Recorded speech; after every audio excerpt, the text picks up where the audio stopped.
A je tu video špeciál na zimný slnovrat.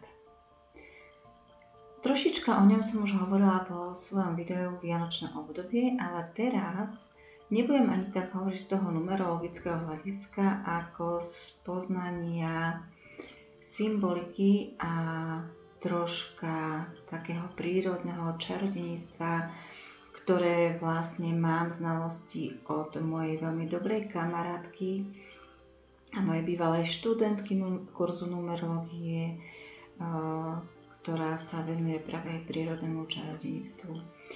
Takže hovor sa na to.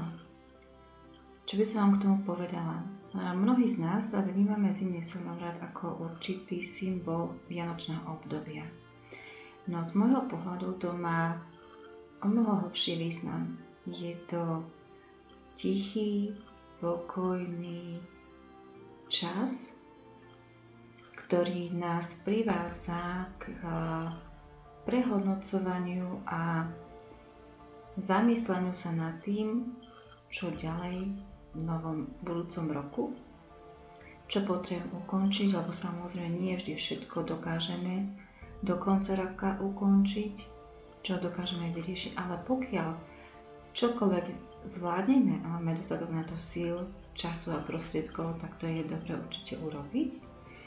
A hovorievalo sa, že pred zimným slnovratom je dobré ukončiť všetko staré a nepotrebné, vrátiť požičané, vyriešiť spory, nedoriešené vzťahy.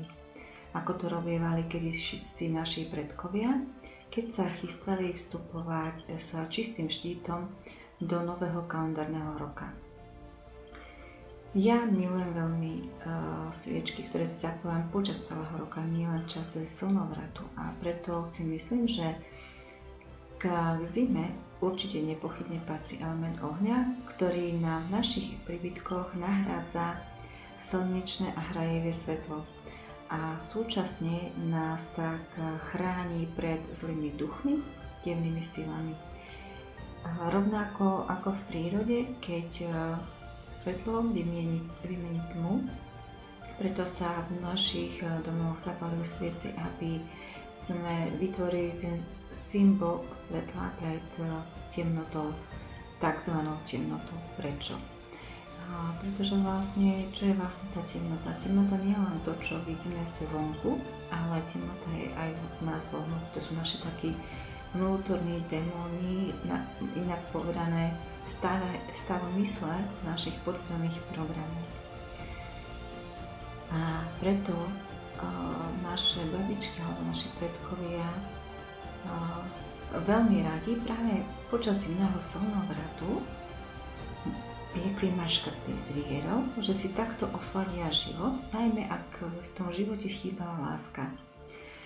Či už tam existuje láska, alebo nie, vždy ju nájdeme v sebe. Je to čas zmierenia sa aj s tým, čo k nám prišlo, či už dobré alebo zlé. A pri tom pečení tých maškrt častokrát práve myslíme na tie krajšie veci ako na tie smutné, a v rámci toho slnovratového času a jeho energii, ak máte nastavenú myseľ na niečo pekné, tak ľahšie aj manifestujete svoje prianie. Ako som už spomínala, je to čas vlastného prehodnotenia, ktorý sme započali napríklad v tej jesenej rovnodennosti, rozmývania do nášho vnútra. Ale teraz, v tomto čase zimného slnovratu, je dobre pripraviť sa v tichosti a pokoji na plány, na naplnený život a plán prianí. O tom budem trošička neskôr hovoriť. Už v celku poznáme mnohí nástenku prianí. Podnikatelia si robia biznis strategické plány, a niektorí plány stratégií alebo celkové plány pre život. Pre ľudí, ktorí si prajú mať v ďalšom roku pekne naplňujúci vzťah, sú vhodné napríklad tréningy sebarozvoja, sebalásky a príprav pre nového partnera do života, ktoré v mojom portfóliu určite nájdete. Zimný slnovrat je aj obdobím temna, ako som spomínala, čiže to sú naše tie podvedomé programy, s ktorými je dobré pracovať ešte pred tým zimným slnovratom. Zimný slnovrat je aj obdobím temna, ako som ho spomínala. Musíme prijať vlastnú temnotu v nás. Významom tejto temnoty je zostúpiť do jej hlbín a vyniesť pravdu von. Je to naozaj o tej pravde. Nebáť sa minulosti, nelipnúť na nej a vziať si z nej napríklad ponaučenie. Astrologicky je toto obdobie spájané s obdobím znamení Kozorožca, ktorému vládne Saturn. A mnohí vieme, že Saturn je vlastne takým životným učiteľom našich lekcií, ktoré by sme mali pochopiť a vyliečiť si v priebehu nášho života, nazývanou aj karmou. To obdobie, ktoré má aj súčasný duchovný a liečivý účinok a určite nás dokáže posunúť vpred. Pomôcť si môžeme rôznymi rituálmi. Ako vidíte na obrázku, jeden ochranný symbol tam máme, adventný venec, ktorý je zdobený práve cezminou, ktorá podľa našich predkov bola považená za veľmi silný ochranný symbol, ktorý si dávame aj na náš vianočný stôl adventného venca. A symbolika lístia má naznačovať akúsi silnú štíplavú ochranu ako meč a červená symbolizovala vraj Kristovú krv. Či to je pravda, už naozaj neviem, ale tak som sa niekde dočítala. V tomto období je dobré na zimný slnovrat si robiť rituály odpustenia, prepustenia všetkého, čo vám už nejako neslúži, rituály pravdy, čestnosti a spravodlivosti. Ak by ste sa chceli zamerať na rituály hojnosti alebo lásky, tie by som skoro odporúčala ponechať naozaj na ten štedrý večer alebo počas tých vianočných dní, ktoré budú. Pretože ten slnovrat má veľmi silnú transformačnú energiu a tu by som skôr prečistila a začala by som očistným kúpeľom. Ja sama praktizujem pravidelne očistný kúpeľ, do ktorého si dávam himalajskú sol alebo esponskú sol, podľa toho, ktorú mám, a bylinky,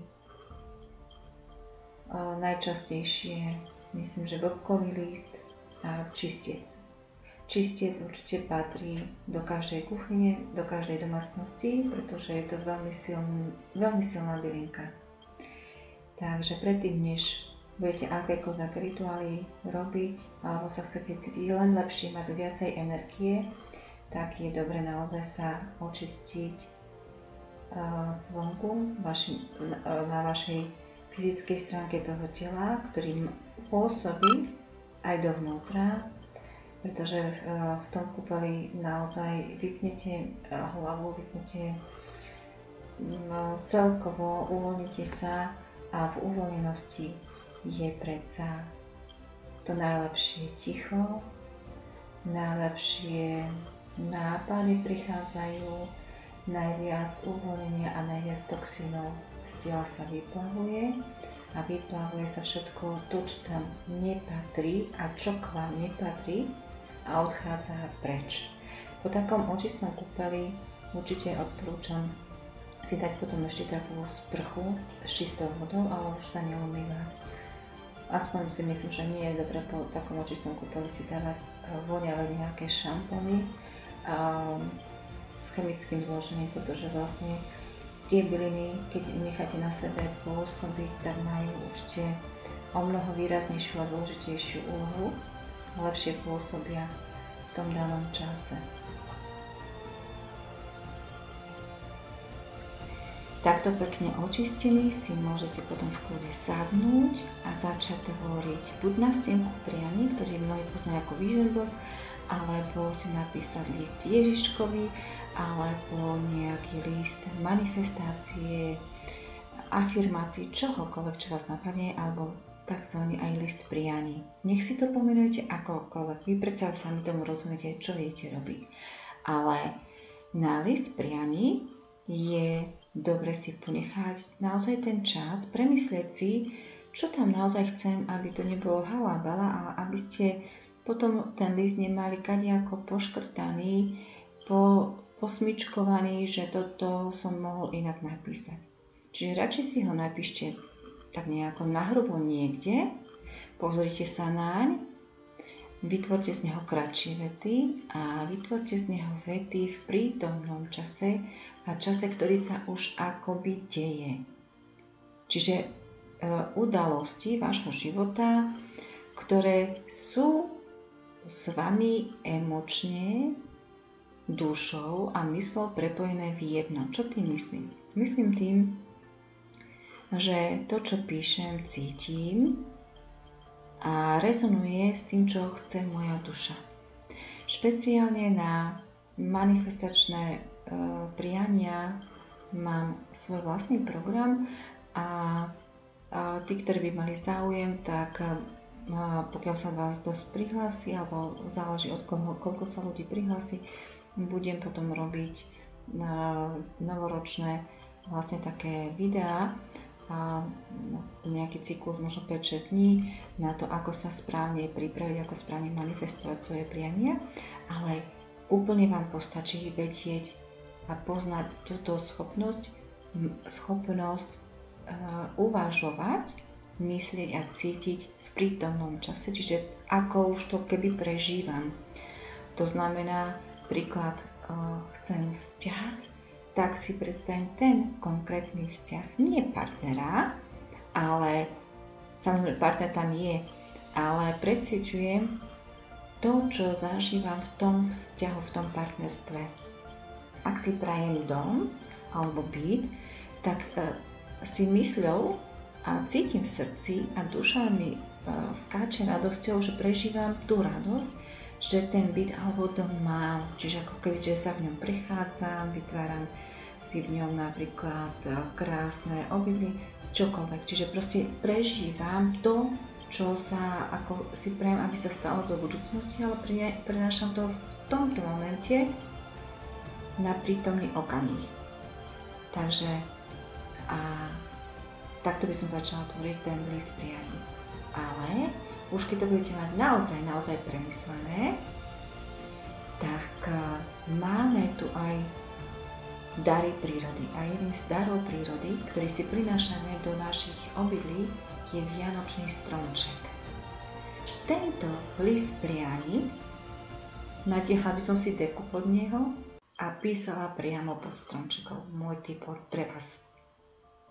Pod tým stromčekom máte nádhernú atmosféru, síce môže menej priestoru, ale predsa len je to magický čas, tá sila a energia tých Vianoc má naozaj magickú silu a atmosféru. Tak prečo ju nevyužiť? A určite mnohí ste aj piekli perničky alebo akékoľvek koláčiky, zákusky. Osladte si to, keď budete tvoriť ten list prianí.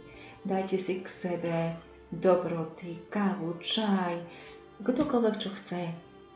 Vytvorte si atmosféru okolo seba tak krásnu, tak magickú, ako si prajete ten magický život mať. Vložte do ňoho srdce, vložte do ňoho svoju dušu. A keď ho budete písať pod tým vianočným stromčekom, ja verím, že napíšete krásne, jednoduché, stručné vety, tak vám odporúčam ho písať, jednoducho, stručne, jasne, zreteľne. A práve preto, než ho začnete písať, dajte si ten čas, možno hodinku, 2, aj 3, podľa toho, koľko potrebujete. Nahrubo si to napíšte, skráťte to, zjednodušte, píšte v prítomnosti, jasne a zreteľne. A preto